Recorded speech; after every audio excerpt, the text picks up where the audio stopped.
Election commission of India के इस series में आज हम लोग पढ़ेंगे जन प्रतिनिधि कानून यानी कि रिप्रेजेंटेशन ऑफ पीपल एक्ट। और ये दो है, एक है 1950 का 1950 का और दूसरा है 1951 का। तो चलिए इसके प्रोविजन को समझते हैं जहां से हमारे एमसीक्यू बन सकते हैं। तो आइए देखते हैं। तो रिप्रेजेंटेशन ऑफ पीपल एक्ट 1950 1950 का जो अधिनियम है जन प्रतिनिधि का, उसमें क्या क्या चीजें क्या क्या प्रोविजंस हैं। तो डीलिमिटेशन कमीशन के जो प्रोसेस हैं वो उसमें लिखा हुआ है। अब आपको मालूम है कि जो डीलिमिटेशन है वो हमारे कॉन्स्टिट्यूशन के, हमारे संविधान के आर्टिकल 82 में लिखा हुआ है। डीलिमिटेशन कमीशन को अपॉइंट कौन करता है? तो डीलिमिटेशन कमीशन को अपॉइंट करता है प्रेसिडेंट। और किसकी सहायता से काम करता है? तो इलेक्शन कमीशन ऑफ इंडिया की सहायता से काम करता है। तो वो किस प्रकार निर्धारित करेगा चुनाव क्षेत्र, कॉन्स्टिट्यूएंसीज को किस प्रकार डिसाइड करेगा, वो प्रोसेस जो है वो आरपीए एक्ट 1950 में लिखा हुआ है। आपको पता है कि हमारे यहाँ जो कॉन्स्टिट्यूएंसीज होती हैं, जो चुनाव क्षेत्र होते हैं, वो जनसंख्या के आधार पे होते हैं। जनसंख्या के आधार पे एरिया डिसाइड करना ही डीलिमिटेशन कमीशन का काम है। और वो किस प्रोसेस से काम करेगा वो लिखा हुआ है आरपीए एक्ट 1950 में। दूसरी बात कि लोकसभा साथ ही स्टेट लेजिस्लेटिव असेंबली यानी राज्यों के विधानसभा, साथ ही स्टेट लेजिस्लेटिव काउंसिल यानी राज्यों की विधान परिषद में कितने सीट होंगे, कितने उसमें सीट्स होंगे, इसका भी निर्धारण कौन करता है? तो आरपीए एक्ट 1950।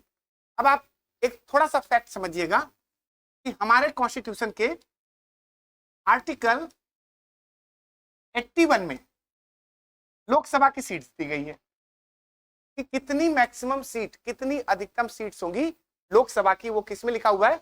आर्टिकल 81 में। क्या लिखा हुआ है वहां पर कि 530 जो सीट्स हैं, 530 जो सीट्स हैं वो आएंगी राज्यों से और 20 सीट्स आएंगी यूटी से।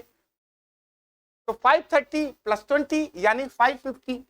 तो मैक्सिमम सीट, अधिकतम जो सीट है वो 81 में लिखा हुआ है 550।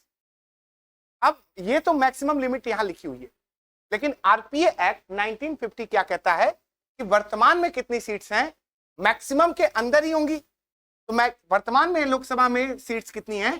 तो 543 है, 543 है। तो ये जो 543 सीट्स है ये कहां लिखा हुआ है? आरपीए एक्ट 1950 में। अब देखो 543 से 550 तक तो हम आसानी से आरपीए एक्ट में संशोधन करके बढ़ा सकते हैं, लेकिन अगर हमको 550 से आगे सीट बढ़ानी होगी तो हमको कॉन्स्टिट्यूशन में अमेंडमेंट करना पड़ेगा, क्योंकि 81 को अमेंड करना पड़ेगा जहां पर मैक्सिमम सीट को लिखा गया। चलिए और आगे देखते हैं। तो यहां लिखा हुआ है कि इलेक्टोरल रोल के प्रिपरेशन की जो प्रोसेस है वो भी किस में लिखा हुआ है? तो आरपीए एक्ट 1950 में लिखा हुआ है। इसके साथ साथ वोटर्स यानी जो मतदाता हैं उनके क्वालिफिकेशन की बात भी किस एक्ट में है? तो आरपीए एक्ट 1950। यहां ध्यान रखिएगा, कैंडिडेट के डिस्क्वालिफिकेशन की बात नहीं है, वोटर्स के क्वालिफिकेशन की बात है। कैंडिडेट के डिस्क्वालिफिकेशन की बात आरपीए एक्ट 1951 में लिखा हुआ है। चलिए आगे बढ़ते हैं। तो देखो अब आरपीए एक्ट में कौन कौन से शेड्यूल हैं, जहां पर क्या क्या लिखा हुआ है। तो जो पहला शेड्यूल है उसमें हाउस ऑफ द पीपल में कितने सीट्स होंगे उसका निर्धारण बताता है। ये हाउस ऑफ पीपल का मतलब हो गया यहाँ पर लोकसभा, लोकसभा में कितनी सीट्स होंगे उसका निर्धारण करता है। तो सेकेंड यानी दूसरा जो शेड्यूल है वो स्टेट लेजिस्लेटिव असेंबली यानी राज्यों की विधानसभा में कितनी सीट्स होंगी उसका निर्धारण करता है। तीसरा जो है शेड्यूल जो है वो लेजिस्लेटिव काउंसिल यानी कि विधान परिषद में कितनी सीट्स होंगी उनका निर्धारण करता है। चौथा जो शेड्यूल है वो उन लोकल अथॉरिटीज को बताता है जहां से विधान परिषद के लोग चुन करके आएंगे। कौन कौन सी लोकल अथॉरिटीज होंगी जहां से चुनकर आएंगे वो किस में लिखता है? तो फोर्थ शेड्यूल में मिलता है। चलिए आगे बढ़ते हैं। तो आप देखिए आरपीए एक्ट जो है वो 1951 बहुत ही इंपॉर्टेंट है। 1950 क्या कर रहा था?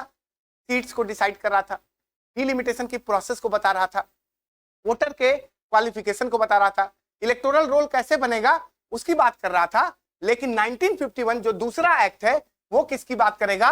तो वो करेगा कि चुनाव किस प्रकार होंगे, चुनाव किस प्रकार से होंगे, जो चुनाव की प्रक्रिया है उसको बताने का काम करता है आरपीए एक्ट 1951। क्या क्या एडमिनिस्ट्रेटिव मशीनरी होंगी, प्रशासनिक मशीनरी क्या होंगी जिनसे हम चुनाव कर पाएंगे, वो बताता है आरपीए एक्ट 1951।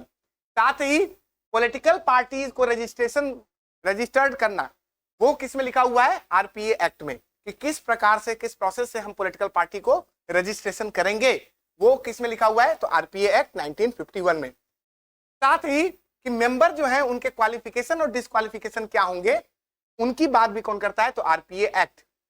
साथ ही करप्ट प्रैक्टिसेस को किस प्रकार हम रोक पाएंगे, किस प्रकार करप्ट प्रैक्टिसेस को हम होने से रोक पाएंगे, वो कौन बताता है, तो आरपीए एक्ट 1951। साथ ही जो भी डिस्प्यूट्स होंगे इलेक्शन के दौरान, उसको किस प्रकार सॉल्व किया जाएगा, तो वो भी किसमें मिलता है हमको, तो आरपीए एक्ट 1951 में देखने को मिलता है।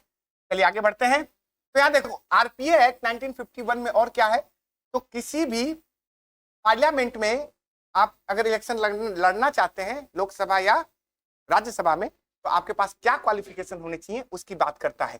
तो देखो कैसे, a person must be an elector in the constituency, यानी कि एक व्यक्ति जो है निर्वाचन क्षेत्र में एक निर्वाचक होना चाहिए, यानी कि वो वोटर होना चाहिए। तो वोटर होना उसका जरूरी है ना। आपको पता है कि सिटीजन ऑफ इंडिया का एक प्रमाण पत्र मिलता है, वोटर आईडी मिलती है, उस वोटर आईडी से ही आइडेंटिफिकेशन होता है कि आप वोटर हैं या नहीं। तो आपका वोटर होना बहुत जरूरी है। दूसरी बात कि person must B member of schedule caste और शेड्यूल ट्राइब्स। अगर कोई व्यक्ति किसी रिजर्व सीट पे चुनाव लड़ता है जो कि एससी या एसटी का सीट है, तो उसको एससी या एसटी कम्युनिटी का होना चाहिए। भारत के किसी भी जगह से वो एससी या एसटी का कम्युनिटी का मेंबर हो सकता है अगर उसको चुनाव लड़ना है तो। नेक्स्ट पे देखते हैं कि minimum age of becoming MLA MPs. तो एमएलए हो चाहे एमपीज हो, उनकी मिनिमम एज क्या है, तो 25 साल है। मिनिमम एज 25 साल है एमएलए यानी member of legislative assembly, member of parliament या लोकसभा के मेंबर बनने के लिए मिनिमम एज जो है 25 साल है। राज्यसभा के मेंबर बनने के लिए मिनिमम एज जो है वो 30 ईयर्स है, 30 साल है। वहीं अगर हम पंचायत और म्युनिसिपैलिटीज की बात करें तो वहां मिनिमम एज 21 ईयर्स है, 21 साल है। तो ये भी कहां लिखा हुआ है, आरपीए एक्ट 1951 में। चलिए आगे बढ़ते हैं। अब देखो ये बहुत इंपॉर्टेंट है, राइट टू वोट। ये हमेशा डिबेट का विषय रहता है। कुछ लोग कहते हैं ये कॉन्स्टिट्यूशनल राइट है यानी संवैधानिक अधिकार है, और कुछ लोग कहते हैं कि नहीं ये एक लीगल राइट है। अगर लीगल राइट की बात करें तो ये कहां लिखा हुआ है, तो आरपीए एक्ट 1951 का जो सेक्शन 62 है वो कहता है वोट देने का अधिकार, वो देता है आपको वोट देने का अधिकार। और अगर हम संविधान की बात करें कि कहां पर हमको वोट देने का अधिकार मिलता है, तो आर्टिकल 326 जहां पर यूनिवर्सल सफरेज है, यानी 18 वर्ष का से ऊपर का कोई भी व्यक्ति है वो वोट दे सकता है, ये कहलाता है राइट टू वोट। तो हमेशा डिबेट का विषय रहता है कि राइट टू वोट एक संवैधानिक राइट है या एक लीगल राइट है। हम इस समय जो प्रेजेंट की सिनेरियो है, जो यूपीएससी डिमांड कर रहा है, उससे हम इसको कॉन्स्टिट्यूशनल राइट के रूप में ही देखते हैं फिलहाल के लिए। वैसे कुछ जगहों पर इसको लीगल राइट्स माना जाता है, कुछ जगहों पर इसको कॉन्स्टिट्यूशनल राइट माना जाता है, बट फिलहाल के लिए हम इसको कॉन्स्टिट्यूशनल राइट मानते हैं, यानी संवैधानिक अधिकार मानते हैं। इस अनुच्छेद के तहत आर्टिकल 326। और अगर हम इसको लीगल राइट मानते हैं तो किस सेक्शन के तहत, सेक्शन 62। ये याद रखना, हो सकता है एमसीक्यू में आ जाए कि लीगल राइट है तो आरपीए एक्ट 1951 के तहत है, और साथ में किस सेक्शन में है, तो सेक्शन 62 में है। चलिए आगे बढ़ते हैं। अब देखिए भाई, ये 1951 जो रिप्रेजेंटेशन ऑफ पीपल एक्ट है उसका एक सेक्शन है 126। ये बहुत इंपॉर्टेंट है।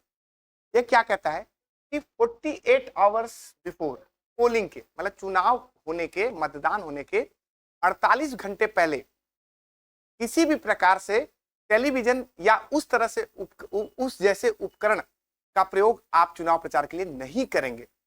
यही तो आचरण संहिता है। आप लोगों ने सुना होगा आचार संहिता लग गया, 48 घंटे पहले चुनाव प्रचार बंद हो गए, और टेलीविजन या और किसी माध्यम में आप उस जैसे उपकरण, यहाँ पर प्रिंट मीडिया की बात नहीं, यहाँ पर इलेक्ट्रॉनिक मीडिया की बात है, टेलीविजन की बात है कि आप चुनाव प्रचार नहीं करेंगे। साथ ही एक बहुत ही इंपॉर्टेंट है सेक्शन 126, यहां देख लिया आपने कि ये प्रिंट मीडिया पे लागू नहीं होता, न्यूज पोर्टल पे लागू नहीं होता, सोशल मीडिया पे लागू नहीं होता। एक और सेक्शन है बहुत इंपॉर्टेंट, सेक्शन 126A। ये क्या कहता है कि एग्जिट पोल पे रोक लगाता है। एग्जिट पोल क्या होता है भाई? तो दो टर्म है, एक ओपिनियन पोल और एक है एग्जिट पोल। चुनाव से पहले जो पोलिंग आती है, जो सर्वे आता है, उसको ओपिनियन पोल कहते हैं। ओपिनियन पोल हो सकता है 2 महीने पहले आ जाए, हो सकता है 5 महीने पहले आ जाए, हो सकता है 1 साल पहले आ जाए। ओपिनियन पोल आते रहते हैं। एग्जिट पोल क्या होता है? जैसे ही कोई मतदाता वोट देकर बाहर निकलता है तो उससे उसका रुझान पूछा जाता है कि उसका वोट किस तरफ गया है। तो एक जनरल आइडिया लगाया जाता है, एक जनरल सर्वे लगाया जाता है। तो जो इलेक्शन कमीशन ऑफ इंडिया है उसने रोक दिया कि नहीं भैया, एग्जिट पोल अगर आप दे देते हो तो उससे क्या होता है कि आगे होने वाले जो चुनाव हैं, क्योंकि चुनाव कई चरण में होते हैं, उन पर प्रभाव पड़ जाता है। इसलिए election of commission of India ने कहा कि नहीं, जिस दिन चुनाव समाप्त हो पूरी तरीके से, उस दिन शाम को आप दिखा सकते हो एग्जिट पोल, चुनाव के दौरान नहीं दिखा सकते। तो ये किस सेक्शन के द्वारा है? तो सेक्शन 126A के द्वारा है। चलिए आगे बढ़ते हैं। अब एक और इंपॉर्टेंट चीज है, disqualification of MPs and MLA. अब इसकी एक धारा है सेक्शन 8 क्लॉज 3। ये इंपॉर्टेंट है, प्रेजेंट में न्यूज में भी है। राहुल गांधी का डिस्क्वालिफिकेशन इसी धारा के तहत हुआ है, इसी सेक्शन के द्वारा हुआ है। ये क्या कहता है कि अगर आपको 2 साल या उससे अधिक की जेल हो जाती है तो आप डिस्क्वालीफाई हो जाओगे। और ये किसमें लिखा हुआ है? तो आरपीए एक्ट 1951 में लिखा हुआ है। आई थिंक आपको ये समझ में आया होगा। चलिए आगे बढ़ते हैं। अब ये भी इंपॉर्टेंट है, सेक्शन 123(3)A। ये क्यों इंपॉर्टेंट है? क्योंकि आए दिन चुनाव में हेट स्पीचेस होती हैं। तो ये कहता है कि नहीं भाई, ऐसा नहीं होना चाहिए कि रिलीजन के आधार पे, रेस के आधार पे, कास्ट के आधार पे, कम्युनिटी के आधार पे, लैंग्वेज के आधार पे आप लोगों को बांट दो। तो आरपीए एक्ट कहता है कि नहीं, इस तरह की चीजें नहीं करेंगे, इस तरह का बंटवारा नहीं करेंगे, सबको बराबर रखेंगे वोटिंग के दौरान। तो इस तरीके से हमने आरपीए एक्ट को पढ़ा। नेक्स्ट वीडियो में हम और भी चीजों को लाएंगे जो कि इलेक्शन कमीशन से रिलेटेड होगा। तब तक बने रहिए हमारे साथ। नमस्कार।